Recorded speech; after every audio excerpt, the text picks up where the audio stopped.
Hi everyone, and welcome back to this week's Thursday tip episode of the Design Dialogues podcast.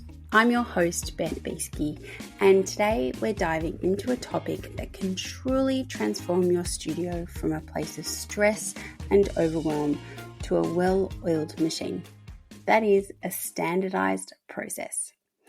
Whether you're running a one-person studio or managing a small team, creating consistency in how you work can help you reduce stress, save time, and focus more on what you love, designing. So let's talk about why every studio needs a standardized workflow, the must-have templates you should have in place, and how to create processes that actually stick. First up, let's talk about why standardized workflows are essential. As designers, we're creative by nature, and often the admin side of things, like tracking projects, managing client communications, and staying on top of deadlines, can feel like it's pulling us away from the work we enjoy most. But here's the thing. Without clear processes, even the smallest tasks can create chaos. You'll find yourself retyping the same emails, second-guessing timelines, or scrambling to find documents when you need them. That chaos costs time and energy. A standardized workflow, on the other hand, gives you structure. It creates consistency in how you and your team approach each phase of a project, from the first inquiry to the final handover. And with consistency comes two big benefits: efficiency, which means you can focus on design rather than reinventing the wheel for every project. And the other benefit is professionalism. Clients will notice and appreciate a smooth, organized process. So how do you get to a position where your studio has a standardized workflow? What are the must-have templates that can make the biggest difference in your studio? Here are my top 3 recommendations. So the first is your proposals and contracts and all the other documents that you use in the pre-client phase. Your proposal, your process documents, and your studio portfolio sets the tone for the entire client relationship.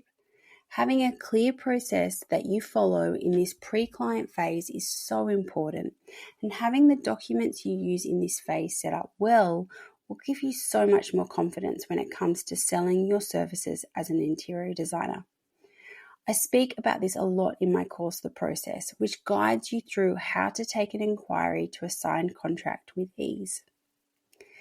The second set of templates you should have is your client communication templates. Think about the emails you send repeatedly: initial inquiries, progress updates, FAQs, and even that dreaded gentle reminder about overdue invoices. Templates save you time and help ensure your tone stays consistent, even when you're juggling multiple projects. The third set of templates is your project tracking tools, the standardized way to track the stages of a project. Now, this might be using a tool like More Time to Design, our software, or it could also be as our project run sheet. It doesn't have to be complicated. It just needs to be easy to use and something that you can have a standard across all of your projects. This is going to keep you and your team on the same page. These templates are like the building blocks of a strong workflow. They ensure you're prepared for anything, and they free up your brain power for more creative tasks. So now we've talked about the why and the what.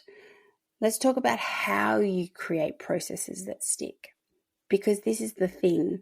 If you can create the process, but if you don't stick to them, then you're not going to get any further ahead.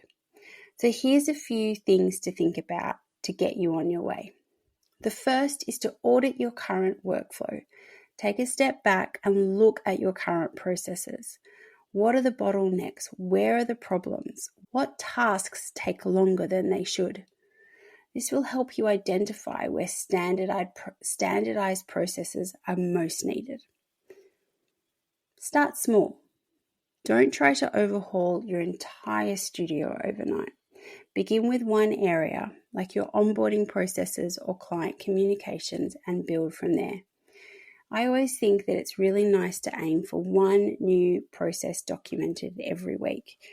And if you do that, you'll have 48, 50 odd processes done by the end of the year. Involve your team. If you work with others, get their input. They're the ones that are going to be using the processes daily, so they'll have great insights on what works and what doesn't. Use tools to support your processes. Whether it's a project management platform, time tracking software, something like More Time to Design that does a whole heap of this together, or simply a shared folder, find tools that make it easy to stick to your processes. This is a big one. Document everything. Once you've created a workflow, write it down. Have a clear reference document that helps you and your team stay consistent. And this also helps so much when it comes to onboarding new team members. You are going to be setting them up for success. And the last one is review and adjust. Processes aren't set in stone. Schedule regular check-ins to review what's working and where improvements can be made.